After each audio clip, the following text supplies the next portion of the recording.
Somewhere in America right now there is a Boston market still open, maybe 20 of them left. Nobody's quite sure of the exact number. The company's own website says one thing. The people who track these things say it's fewer, and the truth is that on any given week, a couple more might go dark without warning, so the count is less a fact than a rumor that keeps getting smaller. 20, give or take. Picture walking into one of the survivors. You already know what it looks like, even if you haven't been inside one in 15 years, because the layout is burned into a certain generation's memory. The counter with the sneeze guard and the steam wells behind it. The rotisserie ovens off to the side, or what used to be the rotisserie ovens, with the birds turning slowly on their spits under the light. The line where you slide your tray along and point, a quarter chicken, dark meat, and then you pick your sides. The mashed potatoes with the gravy, the cornbread, the creamed spinach, the mac and cheese in the big pans.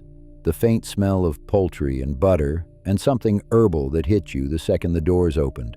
The families in the booths, the little tubs of gravy. Now picture that same room today in one of the 20. Half the lights on. The steam wells maybe not all full. A single employee, possibly. The quiet of a place that used to be busy and isn't. You can still get the chicken, but the room has the specific atmosphere of a thing that is technically alive and mostly already gone. A museum of itself still serving lunch. How did it get here? That's the whole question. And the answer is stranger and more infuriating than people stopped liking it, because people never really stopped liking it. That's the part that makes this hurt. At its peak, this chain had around 1,200 restaurants. 1,200. It was, for a stretch of the 1990s, the single most talked about restaurant company in America. The darling of Wall Street.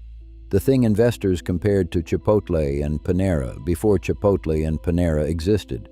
A stock that shot up on its opening day like a firework, and a concept that seemed so obviously, permanently right, that people genuinely believed it was going to reshape how the entire country ate dinner. And the concept was right. That's the thing I need you to understand before any of the rest of it makes sense. The idea at the center of Boston Market was not a gimmick. It was one of the best, truest read on the American family that any restaurant company has ever had. They understood something real about how people actually lived, and how tired they actually were, and what they actually wanted at 6:15 on a Tuesday evening when everyone was home and hungry and nobody had the energy to cook. They nailed it.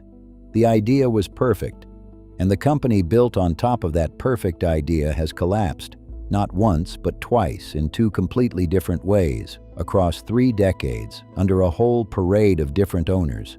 And it is right now, as you listen to this, dying a third time in the slowest and saddest way yet, evicted from its own headquarters, buried under lawsuits, its founder's vision reduced to a handful of stores flickering out one by one in strip malls across the country, while almost nobody notices they were ever there. This is a story about how you can be completely right about the most important thing and still lose everything. Twice. And how the second collapse had nothing to do with the food, and the first one barely did either, and how the actual killer, both times, was money. Specifically, a way of playing with money that made the company look, on paper, like the healthiest business in America, right up until the moment it wasn't. Let me take you back to the beginning, when it was just chicken. It started in Newton, Massachusetts in 1985, and it was called Boston Chicken. 2 founders, Stephen Colo and Arthur Coors, and a simple, almost humble idea: sell rotisserie chicken. Whole birds, slow roasted on a spit, turning behind glass where you could watch them go golden, seasoned and herbed, with a lineup of home-style side dishes to go with them. Mashed potatoes, cornbread, creamed spinach, mac and cheese, the stuff of a Sunday dinner. Notice what's not in that lineup. No fryer, no burger, no taco, no pizza, no soft-serve machine, none of the standard vocabulary of American fast food. The rotisserie was the whole point, and the rotisserie is a specific choice. It's roasting, not frying, and roasting reads to people as home cooking in a way that frying never has. Nobody's grandmother deep-fried the Sunday chicken. She roasted it. So right from the equipment on up, this was a place engineered to feel like the opposite of fast food while being just as fast to walk in and out of. And that single early roasted bird was good. In those first years, before any of the financial madness, before the empire, the food was the kind of good that builds word of mouth on its own.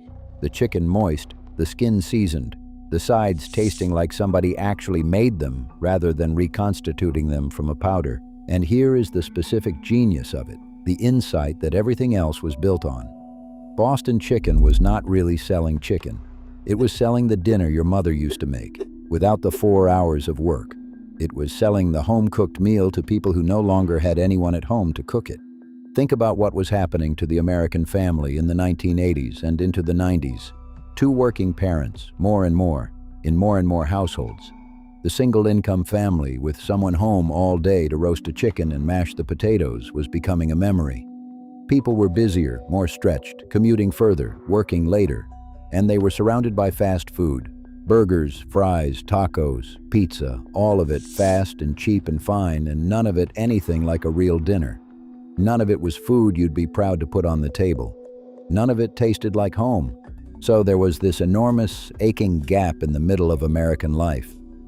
Millions of families who wanted a wholesome, real, sit-down style dinner, roast chicken and vegetables and cornbread, the actual meal, but who did not have the time or the energy or in a lot of cases the skill anymore to make it themselves.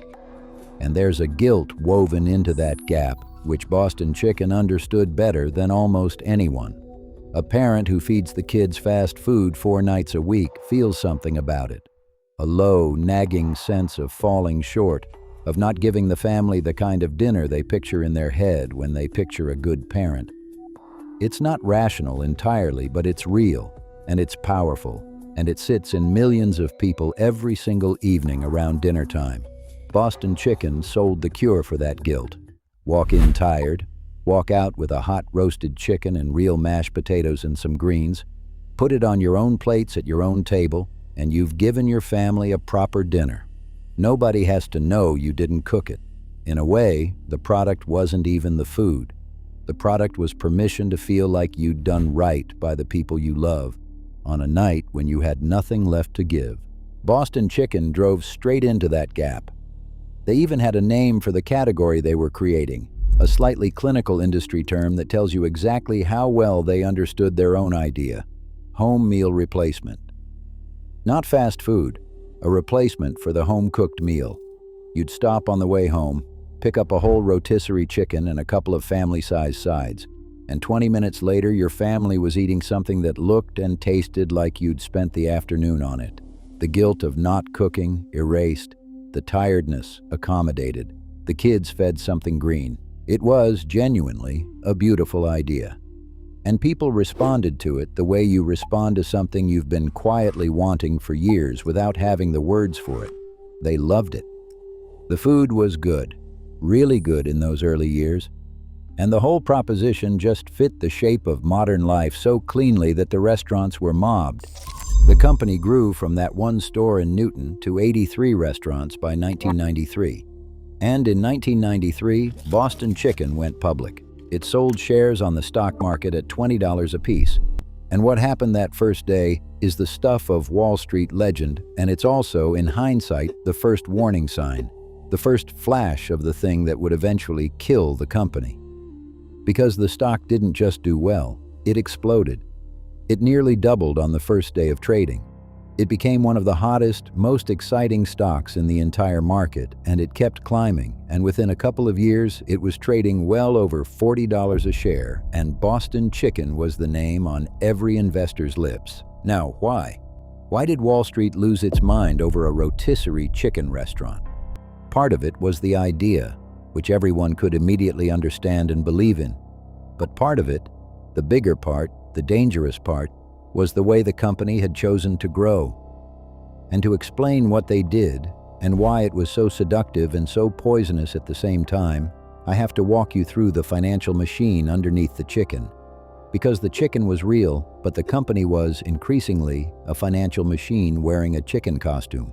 Here's how a normal restaurant chain expands. It either builds new locations with its own money and profits, slowly, carefully, one at a time, or it franchises, meaning it sells the right to open a Boston Chicken to some independent business person who puts up their own money, takes on their own risk, builds the store, and pays the parent company fees. In normal franchising, the franchisee carries the risk. That's the whole point. The parent company gets to grow fast without betting its own money, because other people are betting theirs. Boston Chicken did something different, something that looked clever and turned out to be a time bomb. The industry later called it reverse franchising, and once you understand it, you'll understand everything. Instead of letting franchisees take on their own risk, Boston Chicken loaned them the money to open the stores. The company would find large, experienced operators. They called them area developers and gave them the rights to open dozens of restaurants across a whole region. And then Boston Chicken itself would lend those developers the capital to do it. Enormous loans. The parent company was willing to finance as much as 80% of the money needed to open each new restaurant. Sit with that, because it's backwards from how the whole thing is supposed to work. The company that's supposed to be offloading risk onto its franchisees was instead taking the risk back onto itself, handing out huge loans, and using those loans to fuel breakneck expansion. New stores opened at a dizzying pace. The company blew past 1,000 locations by the mid-1990s, roaring toward 1,200, planting rotisserie chickens in towns that had never seen one. Why would a company do this? Why take on all that risk instead of shedding it? Because it made the growth chart go straight up, and in the 1990s stock market, a straight-up growth chart was worth more than almost anything, including actual profit. Every new store was a new data point, proving the concept was spreading like wildfire. Wall Street wasn't pricing Boston Chicken on how much money its restaurants made. It was pricing it on the story of a category-defining brand conquering the country one town at a time. And the loans were the fuel that kept the store count exploding, which kept the story alive, which kept the stock climbing, which let the company raise more money, which it lent out as more loans, which opened more stores. Round and round. As long as the wheel kept spinning fast enough, nobody looked too hard at whether the individual restaurants at the bottom of it were actually healthy. The spinning was the product. And here is where it becomes something close to a magic trick, an accounting sleight of hand that made the whole enterprise glow with false health.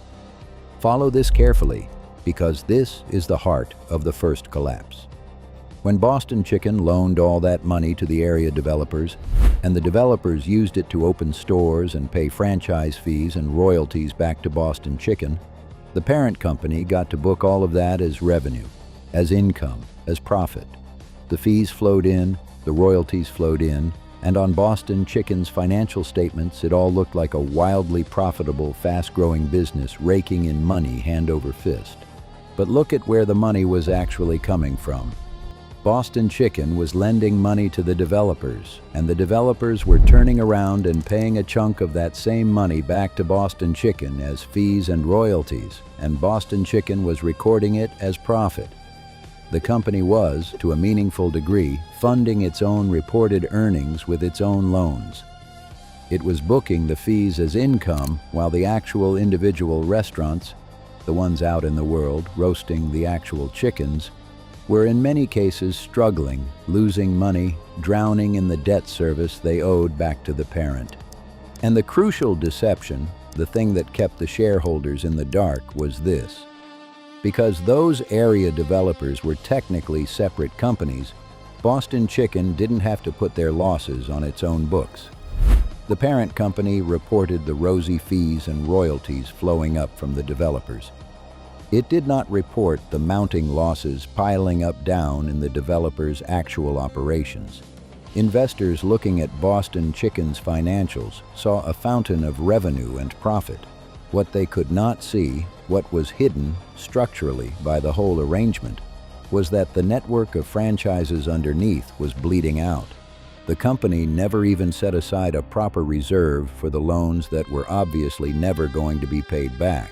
3 of those area developers each accounted for more than 10% of all the money owed to the company, and there was no cushion booked against the very real chance they'd default. So you had a stock soaring to the sky, A company reporting fat profits, breathless media coverage, 1,200 stores, and underneath all of it, a foundation of loans to franchisees who couldn't afford to pay them back, cannibalizing each other as too many stores opened too close together in a structure specifically designed so that nobody looking at the parent company could see the rot.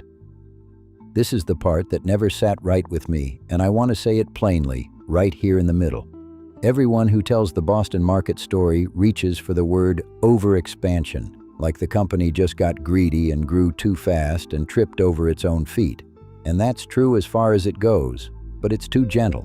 It lets the thing off the hook, because the expansion wasn't just fast, it was fake in a specific and knowable way. The growth that Wall Street was cheering, the growth that pushed the stock over $40, was substantially an illusion generated by an accounting structure that turned loans into reported profits and hid the losses in a place shareholders couldn't look. The people running it weren't food people. The two men who took the company to its peak, Scott Beck and Saad Nadhir, came out of Blockbuster Video. They were expansion men, financial engineering men, growth story men. And when a company's leadership is measured by how fast the store count climbs and how high the stock flies rather than by whether the individual restaurants actually make money, you will get exactly this: a beautiful idea strapped to a machine that's quietly eating itself, and a crowd of investors applauding right up until the lights go out. And the lights went out fast.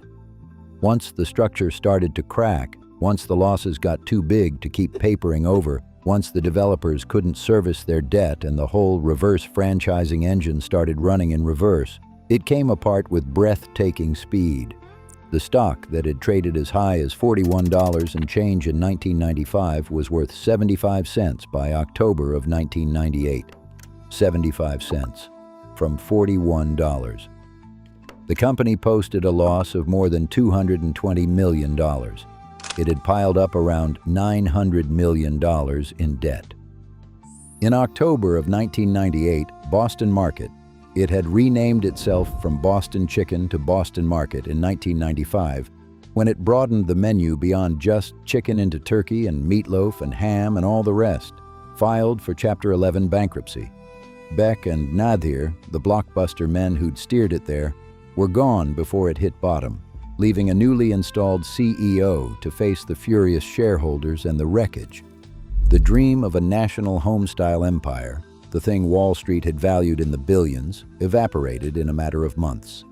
And that should have been the end. In almost any other version of this story, that's the end. The company liquidates, the stores close, the brand becomes a trivia question. But Boston Market got something almost nobody gets.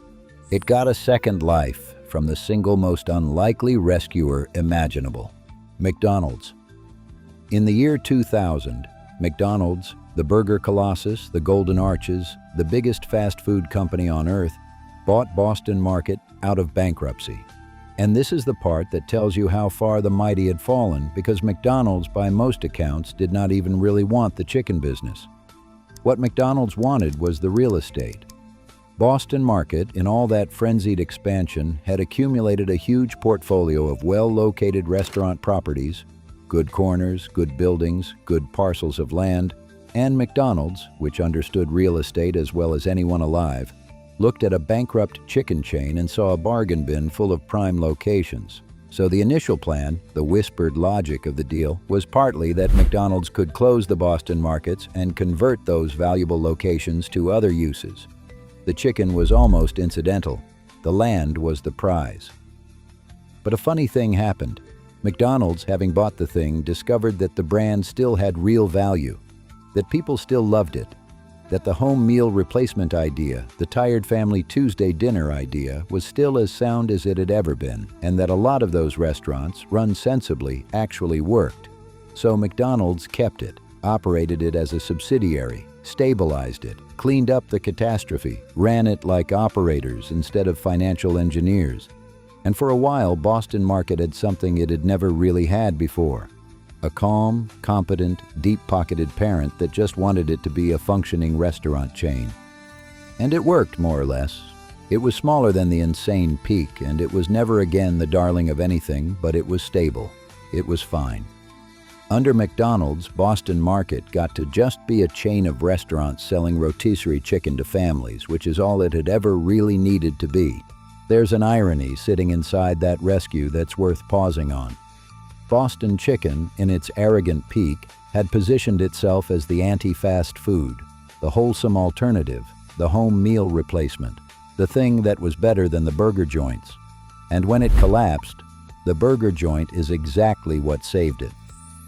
The golden arches, the very symbol of everything Boston Market had defined itself against, reached down into the bankruptcy wreckage and pulled it out and kept it breathing for the better part of a decade. McDonald's brought the one thing Boston Market's founders and its blockbuster executive empire builders had never actually possessed: real, unglamorous operational discipline, the ability to run a lot of restaurants competently day after day and turn a modest, honest profit doing it. For 7 years, Boston Market had grown-ups in charge. It's probably the healthiest the company ever was, and almost nobody thinks of those years at all, because health is boring and collapse is a story. If the story had frozen there, it would be a story about a company that overreached, collapsed, got rescued, and settled down into a sensible middle age. The story did not freeze there, because in 2007, just ahead of the Great Recession, McDonald's decided it was done. Boston Market was never core to McDonald's. It was a side project, a subsidiary, and McDonald's wanted to focus on its own gigantic business, so McDonald's sold Boston Market. And who it sold it to matters enormously, because now we're back in familiar territory, the same territory that killed it the first time. McDonald's sold Boston Market to a private equity firm, Sun Capital Partners. And here's a pattern you might be starting to recognize if you've thought about how these stories tend to go. A beloved brand, built by people who cared about the actual product, gets passed, after its founders are long gone, into the hands of financial owners for whom it is not a passion or a mission, but an asset, a thing to be managed for returns. And the people who buy it that way are, structurally, not really in the restaurant business. They're in the money business, and the restaurant is just where this particular pile of money happens to be sitting. Under private equity ownership through the 2000s, Boston Market drifted. And while it drifted, the ground underneath its entire reason for existing was shifting in a way that turned out to be lethal. And this is the part that's almost tragic in its simplicity. Remember the core idea. The whole magic of Boston Market was, we will sell you a whole rotisserie chicken and the sides, a ready-made home dinner so you don't have to cook. That was the product. That was the promise. A hot, seasoned, roasted whole chicken you could grab on the way home and build a family meal around. Now think about where else you can buy a whole rotisserie chicken today. The grocery store, Costco, Sam's Club, Walmart, every supermarket in America. Somewhere in the late 1990s and through the 2000s and 2010s, the grocery store rotisserie chicken became a fixture of American life. That hot, glistening bird under the heat lamp near the deli counter, ready to go. Grab it and put it in your cart with the rest of the groceries you're already buying. And Costco, most famously, turned its rotisserie chicken into a legend by pricing it at $4.99. $4.99 for a whole chicken. Costco has openly kept that price frozen for years, even at a loss, specifically because the cheap chicken pulls people into the store, the chicken is bait, and Costco doesn't need to make money on it. Sit with what that did to Boston Market. The single thing Boston Market was built to sell, the ready-to-eat rotisserie chicken, became something you could buy for $5 at the same store where you were already doing your shopping, from a company that didn't even care if it made a profit on the bird. Boston Market's entire founding proposition, its whole reason to exist, its beautiful insight about the tired American family. The grocery stores ate it. They took the exact same product, put it right in the path of the customer's normal errands, and priced it at a level Boston Market, an actual restaurant company with restaurant overhead, could not possibly match. That's the deepest wound, and almost nobody names it clearly, so I will. Boston Market didn't get beaten by a better restaurant. It got beaten by the deli counter. The convenience that was its entire competitive advantage in 1990 grab a hot chicken on the way home, became more conveniently and more cheaply available somewhere the customer was already standing. When the thing that makes you special becomes a $5 loss leader at Costco, you are in existential trouble, and no amount of menu tweaking fixes it, because the problem isn't your food. The problem is that the world reorganized itself around your one good idea and left you standing there still charging restaurant prices for it. And think about the sheer helplessness of Boston Market's position in that fight, because it's almost unfair. Costco doesn't need its chicken to make money. The chicken exists to walk you past the televisions and the tires and the giant tubs of pretzels, and if the bird loses $1, Costco makes it back 10 times over on everything else in your cart. Boston Market had no everything else in the cart. The chicken wasn't the bait. The chicken was the entire business. So one competitor could treat the exact same product as a throwaway teaser while the other had to survive on it, and there is simply no way to win that. You cannot out-cheap a company that's happy to lose money on the thing that is your whole livelihood. Every year, more Americans learned that the hot rotisserie chicken was right there by the milk. $5, grab it, done. And every year, fewer of them saw any reason to make a special stop at a standalone restaurant for the identical thing at twice the price. The idea was still perfect.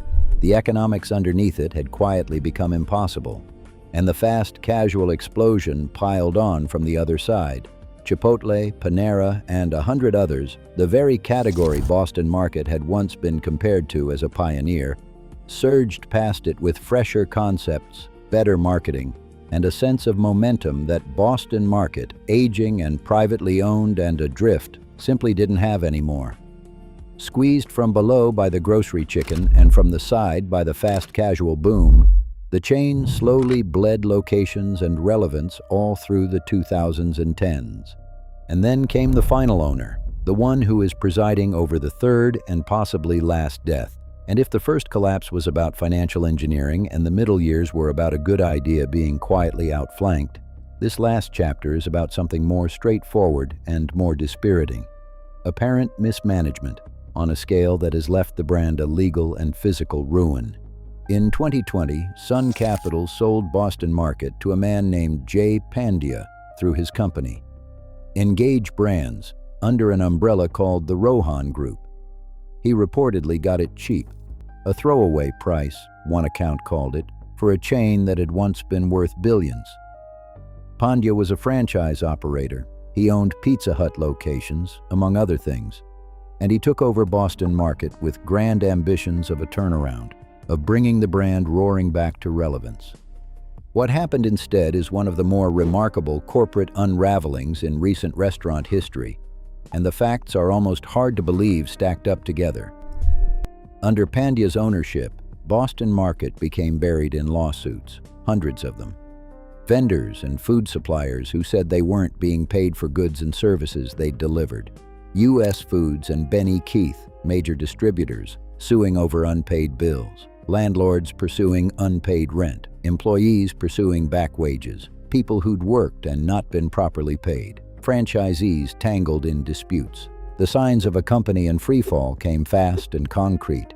Locations began closing abruptly without notice, staff and customers showing up to find the doors locked, from Massachusetts to Chicago to the Los Angeles suburbs. In some places, health authorities or state labor departments got involved. There were reports of restaurants shut down over wage violations, of workers who'd put in their hours and not been paid what they were owed. Imagine that, showing up to your shift at a Boston Market and finding the doors chained, and then discovering the paychecks you were counting on aren't coming either. Multiply that across the country, store after store, and you get a sense of the human texture of this last collapse, which is uglier and more personal than the abstract financial detonation of 1998. In the first collapse, shareholders lost money on a stock. In this one, line cooks and cashiers lost wages they'd already earned. And then, in a detail that reads almost like a metaphor someone made up, but is simply true, in May of 2024, local authorities seized Boston Market's own headquarters over roughly $300,000 in unpaid taxes. The company was evicted from its own head office. Sit with the completeness of that image for a second. The company that had once been valued in the billions, that had traded at over $40 a share, that McDonald's had thought worth buying, that had put 1,200 rotisserie ovens across America. That company could not, or would not, pay a $300,000 tax bill on its own front door and got physically locked out of the building where its own name was on the wall. If you wanted a single photograph to represent the entire fall, that eviction notice on the headquarters door would do it. Pandya himself filed for personal bankruptcy in December of 2023, listing somewhere between $10 and $50 million in liabilities. The court dismissed that filing because he didn't provide the required information and didn't respond to requests about his assets. He filed again a month later. That one was rejected too. A judge eventually barred him from filing for bankruptcy for 6 months. There's a widely floated theory that the bankruptcy filings weren't really about being broke at all, but were a tactic, a way to delay the mountain of other lawsuits closing in, or to shield personal wealth. Whatever the intent, the filings mostly failed. And through all of it, the company waived franchise fees and floated schemes to get new locations opened inside existing delis and restaurants with a single short questionnaire, and promised a rotating menu of global cuisines, chicken tikka and biryani and the like, desperate-sounding gambits from a brand that was, by then, a shadow. And so the store count, which had been 1,200 at the peak and several hundred under McDonald's, collapsed toward almost nothing. More than 1,000 restaurants gone, then 1,100 gone, down to a few dozen, down to around 20, give or take, a number that is less a fact than a rumor that keeps shrinking. The founder's beautiful idea, feed the tired American family a real dinner they don't have time to cook, is now kept alive, barely, in a handful of strip mall locations most people assume closed years ago under an owner drowning in litigation, evicted from his own headquarters, banned by a judge from declaring bankruptcy, still insisting a turnaround is possible. Here's what I keep coming back to at the end of all of it. Boston market was right. That's the tragedy that runs underneath every stage of this. The core insight was correct in 1985, and it is still correct today. Maybe more correct than ever because Americans are more time-starved and more exhausted and more surrounded by mediocre fast food than they've ever been. The desire Boston market was built to satisfy did not go away. It grew. The hunger for a real, wholesome, home-style dinner that somebody else cooked is enormous right now, this minute, in millions of households. The idea never failed. The idea was never the problem. Not once, across 3 collapses. What failed the first time was a financial structure that turned the company into a machine for manufacturing fake profits out of loans, run by men who cared about the stock price and not the chicken. What failed, in the middle, was a beloved brand getting quietly outflanked because the thing that made it special, the convenient hot rotisserie chicken, became a $5 afterthought at every grocery store in the country, while the brand drifted under owners who treated it as an asset rather than a mission. And what failed at the end was the basic blocking and tackling of paying your suppliers and your workers and your taxes under an owner who left a trail of hundreds of lawsuits and an office seized for unpaid bills. None of those 3 failures was a failure of the idea. Every one of them was a failure of the people who happened to be holding the idea at the time. That's the thing about a genuinely great idea. It's durable. It'll survive a lot. It survived a fraud-adjacent stock collapse and a $900 million bankruptcy in 1998. It survived being bought by a burger company that mostly wanted the parking lots. It survived the grocery stores stealing its whole reason for being.